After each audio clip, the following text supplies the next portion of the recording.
تو یقیناً یہ ایک خوشائند بات ہوتی اور تعلقات کو مزید بہتری بنانے میں بہت اچھا اقدام ہوتا.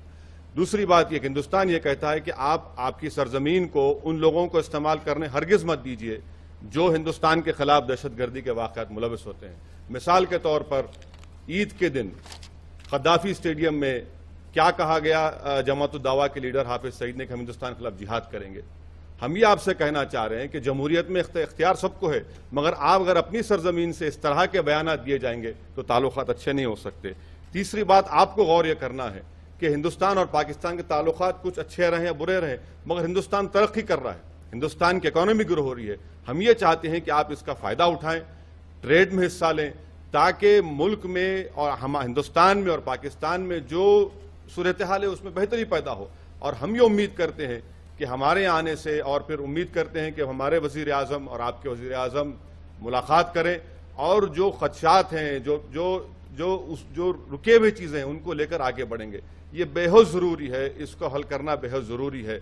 میں آپ سے اس سوال کا حصہ میں ختم کر رہا ہوں. سوال کا حصہ یہ ہے کہ اس کے ذمہ دار کون ہے. میں پاکستانی عوام کو بتانا چاہوں گا کہ مارچ 2004 میں آپ کے اس وقت کے جو وزیر ریلوے تھے اشرف قاضی صاحب نے کیا بیان دیا کہ جو ہندوستان میں دہشت گردی ہوئی اس کا ذمہ دار انہوں نے دہشت گرد تنظیم کو قرار دیا. آج آپ اس پر پابندی عائد نہیں کرتے. تو ہم یہ کہہ رہے ہیں کہ ان کو روکیے. آپ ہم سے حاصل کیجئے کہ بہت سی چیزیں، غریبی ہے، آپ کے سوات میں دوائوں کی ضرورت ہے، ہندوستان میں 60% دوائیں کم ہیں. تو میں سمجھتا ہوں کہ ان چیزوں کو ایڈریس کرنے سے ہم آگے بڑھتے ہیں. بہت شکریہ. عرض کرنا چاہتا ہوں کہ معاملات بیانات کے نہیں ہیں. جو نہیں، وہ کہہ رہے ہیں کہ حافظ سعید کے بیان کو اگنور کر دو. وہ صحیح کہہ رہے ہیں. وہ مطلب یہ بیانات جو ہے نا جی کس لیے اگنور کریں. جہاد ہمارا ایک دینی فریضہ ہے اور ہم اسے سمجھتے ہیں، اس کی کئی تشریحات ہیں. اب یہ تو خیبر پختونخوا کی حکومت میں شامل ہیں تو یہ کہہ رہے ہیں کہ اگنور نہیں کریں. اس سے مراد کوئی انڈیا پہ چڑھائی نہیں ہے. یعنی جہاد ہمارا ایک دینی فریضہ ہے. میں جہاں تک یہ 2-3 باتیں، یعنی یہ تو بیانات کی بات ہے، میں منشوروں کی بات کر رہا ہوں. بی جے پی کے منشور میں اکھنڈ بھارت ہے اور اسی طرح سے RSS جو ہے وہ کہتے ہیں مسلمان غیر ملکی ہیں. جن سنگھ کہتی ہے کہ جی مسلمانوں کی تہذیبی کریا کرم کرنا چاہیے. شیو سینا کہتی ہے مسلمانوں اور عیسائیوں کا میں اچھا، یہ آپ نے 3 باتیں کر دی. یہ بڑی 3 اہم باتیں ہیں. کیرتی آزاد صاحب ذرا میں اس کا جواب دوں گا. مجھے لگتا ہے کہ ہمارے فاضل دوست کو بڑی تکلیف ہے کہ بنگلہ دیش میں جماعت اسلامی کے لوگ گرفتار ہو رہے ہیں اور جیل کو جا رہے ہیں. آپ وہاں کا غصہ ہندوستان اور پاکستان میں مت نکالیے. نہیں، ٹھیک ہے. دوسری بات نہیں، Farid no cross talk please, no cross talk please. ہمیں مخاطب جواب دے لینے دینا. سچائی جو ہے کڑوی ہوتی ہے. مجھے بولنے دیجیے سر، پلیز مجھے بولنے دیجیے. بولیے اسد صاحب. ویسے آپ بولیں. دوسری بات یہ ہے کہ آپ نے جن تنظیم کا حوالہ دیا، دیکھیے ہندوستان میں جو ہمارا دستور ہے، کانسٹیٹیوشن ہے، جس کے ہم تمام اس کے پابند ہیں، اور ہمارا کانسٹیٹیوشن یہ کہتا ہے، اس کا پریامبل یہ ہے کہ انڈیا ایک سیکولر ملک ہے.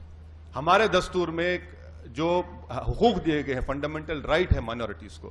آپ مطمئن رہیے کہ ہندوستان کا جو پلورلزم ہے وہ ہمیشہ مضبوط رہے گا اور انشاءاللہ تعالیٰ اس کو مضبوط رکھیں گے. آپ اس کی ہرگز فکر مت کریے.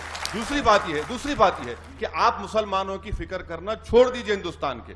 ہم اپنا فیصلہ کر چکے ہیں، یہ ہمارا ملک ہے اور ہم یہاں پر اپنے مسائل جمہوریت میں مل کر تلاش کر رہے ہیں. آپ ہماری چھوڑ دیجئے. تیسری بات یہ ہے کہ سر، جہاد کے معنی آپ کے کچھ ہیں اور میرے کچھ ہیں.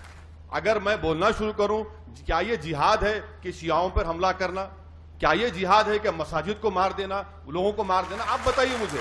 ہمارا میرے جو معنی جہاد، سب سے اہم کام یہ ہے کہ نفس کے خلاف جہاد کرو اور اپنی نفسانی خواہشات کو اللہ کے تابع کرو. وہ سب سے بہترین جہاد. جی آپ کیا کہو گے؟ اس میں معاملہ یہ ہے، اویسی صاحب نے ہندوستان کے آئین کا درست حوالہ دیا، لیکن ہمیں یہ یاد رکھنا چاہیے کہ 2002 میں گجرات میں جو ہوا، ہندوستان کا آئین اس کی اجازت بھی نہیں دیتا.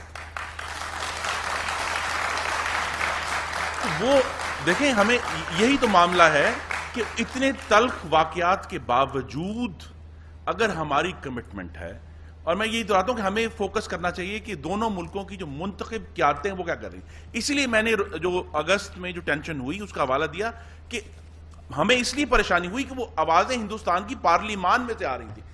جو نان الیکٹڈ لوگ ہیں یا ایکسٹریمسٹ ہیں وہاں سے نہیں آ رہی تھی. پارلیمان اور پاکستان کی پارلیمان جو ہے اس کے مقابلے میں وہ کیا بات کر رہی تھی. ہمیں یہی ہے کہ ہمیں جب تک اس کمٹمنٹ پہ کہ ہمیں ایک دوسرے کے ساتھ امن چاہیے، جب تک ہم اپنے، جس کا ذکر منی شنکر صاحب نے کیا، ہم گمبھیر معاملات ہیں، سیاچن ہم حل نہیں کرتے جتنی دیر ہم سر کریک حل نہیں کرتے، جتنی دیر یہ سلگتے ہوئے مسائل چلتے رہیں گے. بڑا آسان ہے کسی کے لیے بھی اس میں ماچس پھینکنا. اچھا میرا خیال ہے منی شنکر ہمیں اس کو حل کرنا چاہیے تاکہ کوئی اس میں ماچس نہ پھینک. اویسی صاحب کچھ کہنا چاہ رہے ہیں. میرے فاضل دوست نے ابھی 2002 کی بات کی.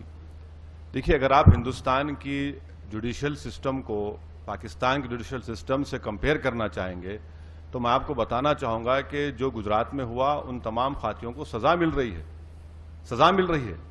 اور میں آپ ہی کے اخبار میں جب ملک میں ہم یہاں لینڈ کیے تو آپ ہی کے چینل پر ہم رات میں 1:30 بجے دیکھ رہے تھے اسلام آباد ایئرپورٹ پر کہ کسی بڑے قائد جو کراچی کے تھے ان کے وٹنس کو گولی مار دی گئی.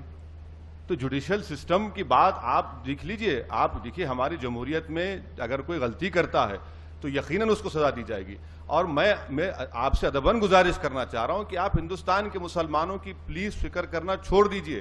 یہاں کے ملک کے مسائل کا حل تلاش کریے. ہم آپ کا مسائل کا حل تلاش کرنے میں آسانی پیدا کریں گے. ہم نے فیصلہ کر لیا 60 سال پہلے کہ ہمارا ملک ہندوستان ہے. خواجہ اجمیری کی سرزمین ہماری سرزمین ہے. تو آپ اس کا چھوڑ دیجئے. دوسری بات خرم صاحب آپ بھول رہے ہیں کہ آپ ہی کی پارلیمان نے سب سے پہلے ریزولوشن پاس کیا، اس کے بعد ہندوستان کی پارلیمنٹ میں کیا. پہلے آپ نے کیا.